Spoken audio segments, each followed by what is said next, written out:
அந்தபடி புருஷர்களே, மனைவியானவள் பலவீன பாண்டமாய் இருக்கிறபடியினால், இந்த பலவீனம் என்பது உடம்புல உள்ள ஹெல்த் விஷயம் கிடையாது. நம்மளை விட ஸ்ட்ராங் அவிய. நாங்க வெறும் மண்ணு கொண்டு செஞ்சது, நீங்க எலும்புல இருந்து வந்தவிய. மண்ணு பெருசா எலும்பு பெருசா சொல்லுங்க. எங்களை விட தைரியம், எங்களை விட மன உறுதி, எங்களை விட எதையும் தாங்கும் இதயம் பெண்கள் தான். ஆனா அவங்களுக்கு ஒரு பலவீனம் இருக்கு. அவங்களால எமோஷனலா தாங்க முடியாது, உணர்ச்சி வசப்பட்டுருவாங்க. சிரிப்பை அடக்க முடியாது, கோபத்தை அடக்க முடியாது, டென்ஷன் அடக்க முடியாது.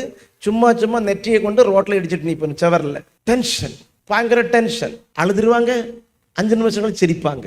நமக்கும் புரியாது. ஒரு ஆமீன் சொல்லுங்க பார்ப்போம். இதான் வீக், பெண்களுடைய வீக். அவ சின்ன சின்ன விஷயத்த டப்புன்னு வெடிச்சிருவா, தாங்கிட மாட்டா. நீங்க எல்லாம் அப்படியே குக்கர் மாதிரி உள்ளே பூட்டி வச்சுக்கிடுவீங்க. அவளால அப்படி இருக்க முடியாது. கடுகு மாதிரி பொட்டி பொட்டி தரிச்சிருவா. நீ ஒரு காரியம் செய், உங்கள் ஜபங்களுக்கு தடை வராதபடிக்கு விவேகத்தோடு அவர்களோட. அப்போ புருஷனுக்காகவும் பயங்கர கிருபை வேணும், மனைவியோட ஞானமா வாழுக்கு.